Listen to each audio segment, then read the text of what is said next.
Hello and welcome to Science Lectures with ZooNamedGames, and I am ZooNamedGames. Now in this episode I'm going to be discussing about the Gemini program and its successes, what it did, how long it went for, and the things that never really made it to light, or the less famous missions that could have been, and how the military itself and other applications could have used Gemini in order to not only land on the moon, but to spy on Russia as a form of intimidation. Now, in order to begin understanding what Gemini is, you first must understand where it came from. When NASA began, it obviously started with the Mercury program and its 7 astronauts. Each one of them were some of the best in their possible field as test pilots.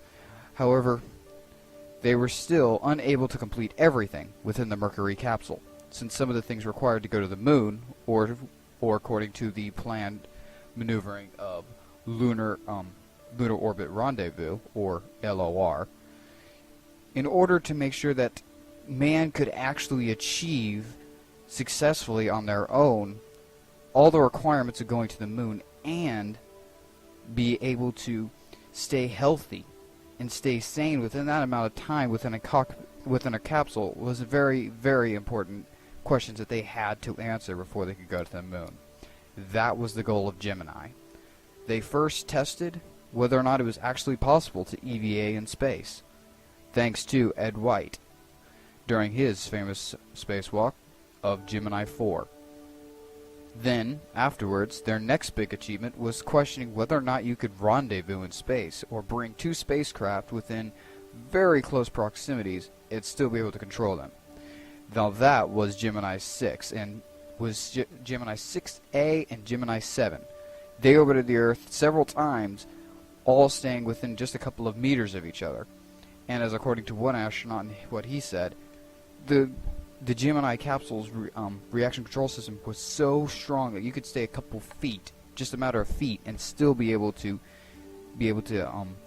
stay there within your comfort zone, because the controls were that fine and that accurate.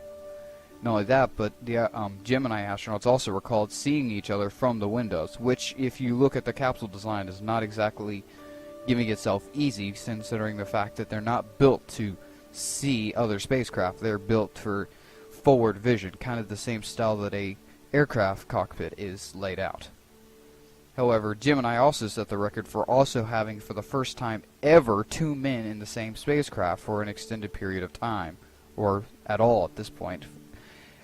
Each one of them would have to stay up there for several days as they would orbit around the Earth, and the cockpit it was larger than that of the Gemini larger than that of Mercury capsule per each person. However, it still was very, very small. You didn't have that much movement. You didn't have that much space to move.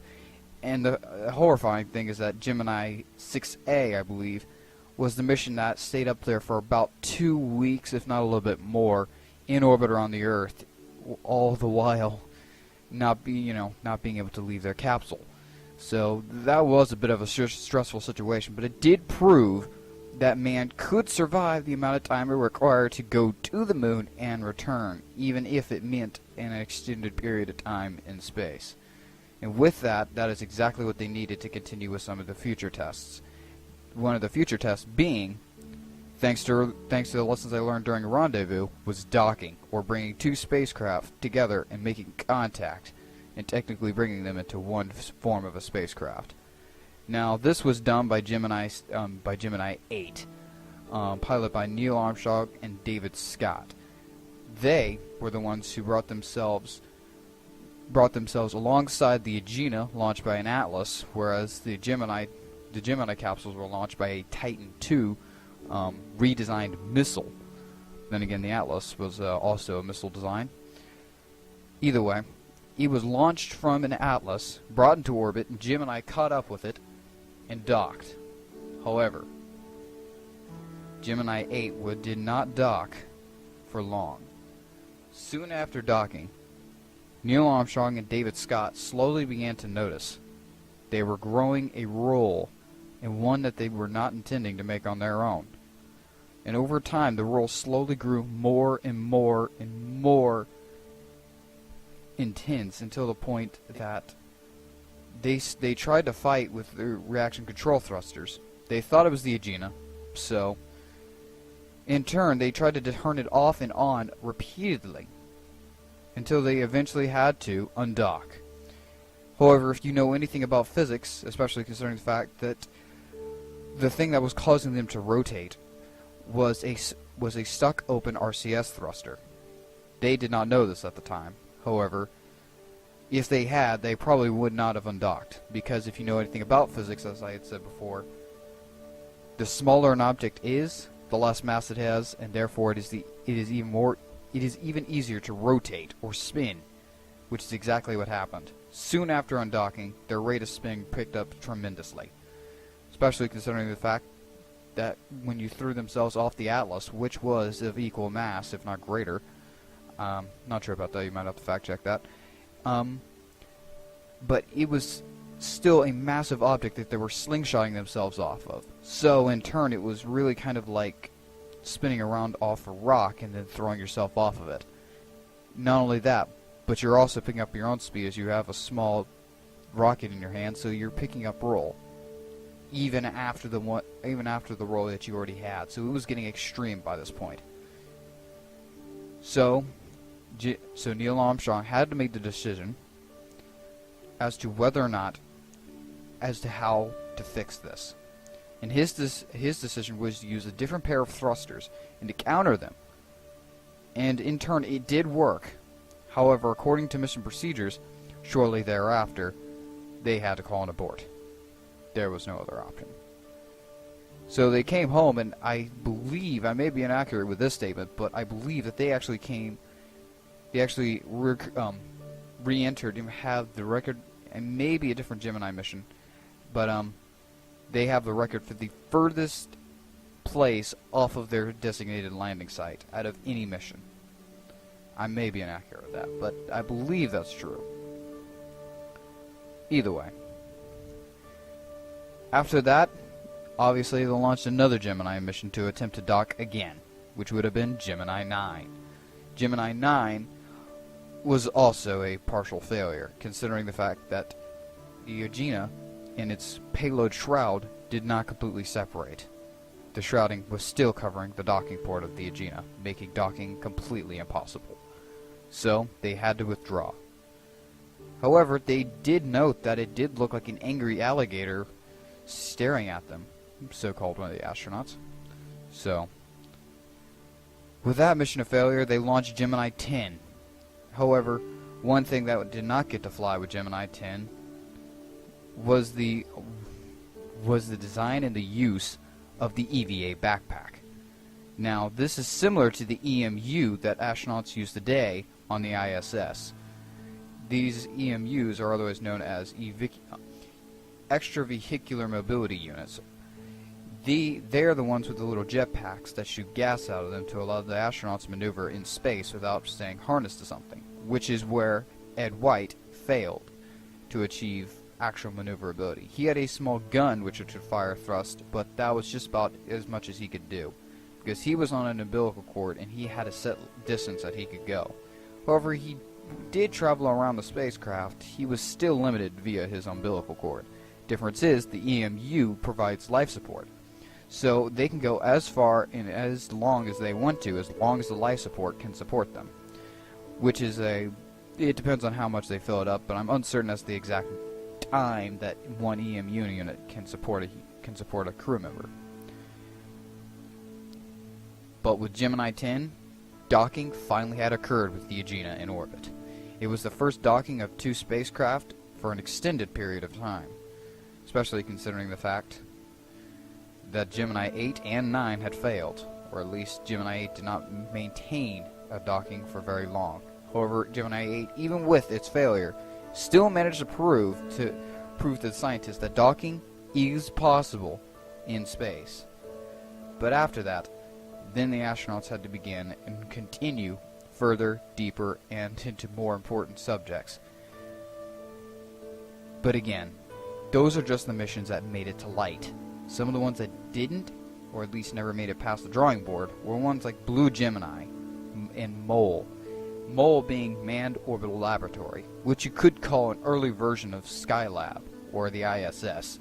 However, it was not modular, as the ISS is. Now, the term modular is basically referring to the fact that Skylab was never intended to, well, it was capable but never intended to become a multi-docked growing space station. It was just supposed to be a short-term life support station.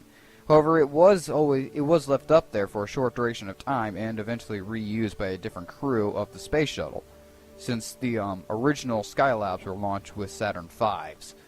Because the Skylabs were in fact reused, I believe it's the reused second or third stage of the Saturn V, just simply cleaned out and then reused with all the new life support parts added within.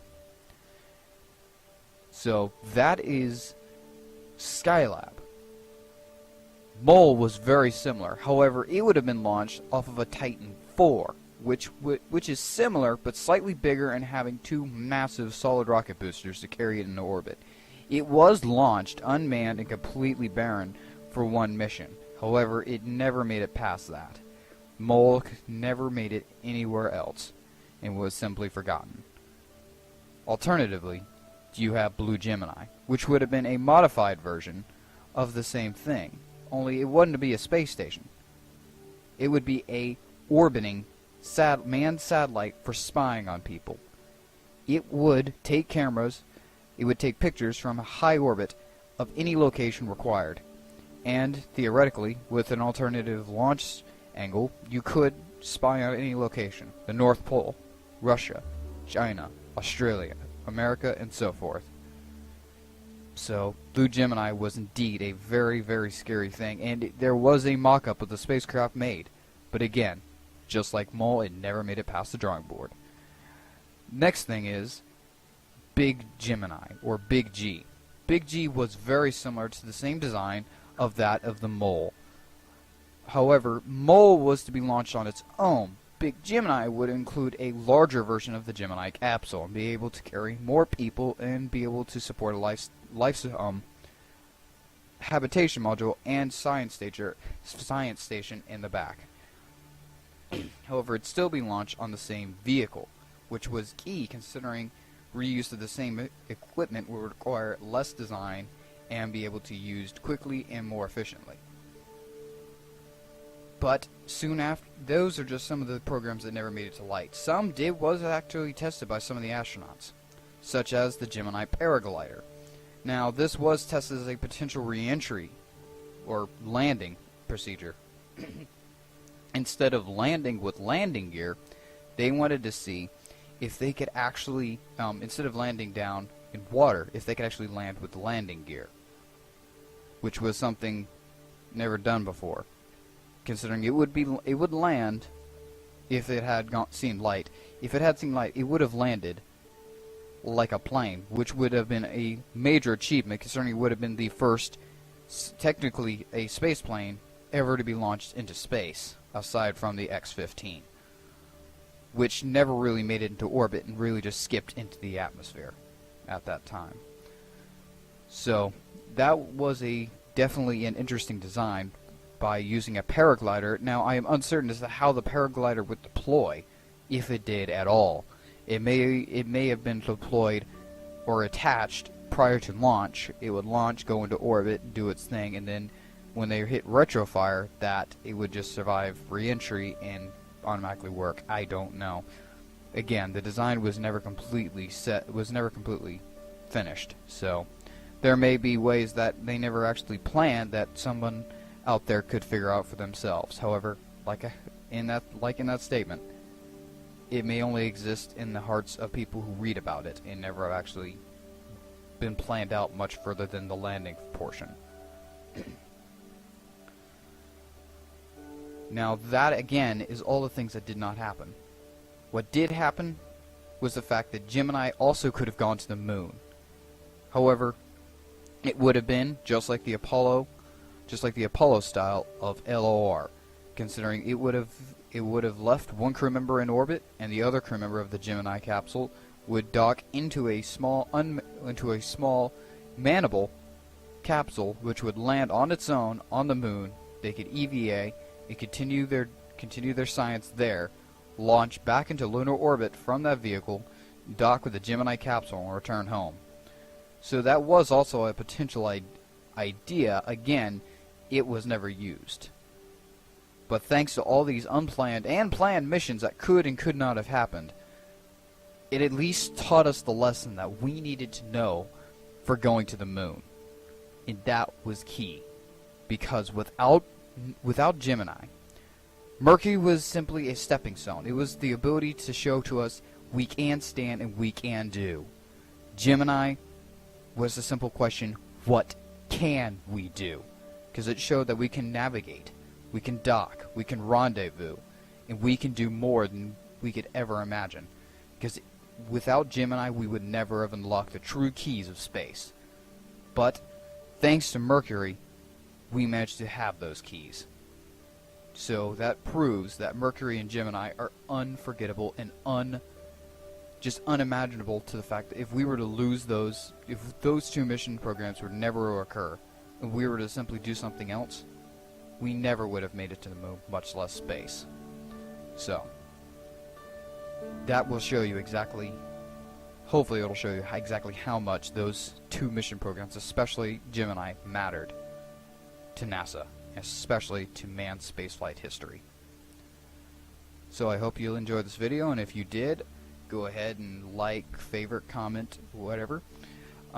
If you have any comments, something I said wrong, something I should have said, or if you had any ideas for a future video, please leave it in the comments section below, so that way I can potentially add it or use it as a different video. And if it isn't a big enough idea for me to use in a separate video, I might make a compilation and answer several of your questions or ideas at once. Again, check out the thread if you would like to comment there instead. And if you don't have anything else you would like to comment, subscribe, or anything, I'll see you guys in the next one.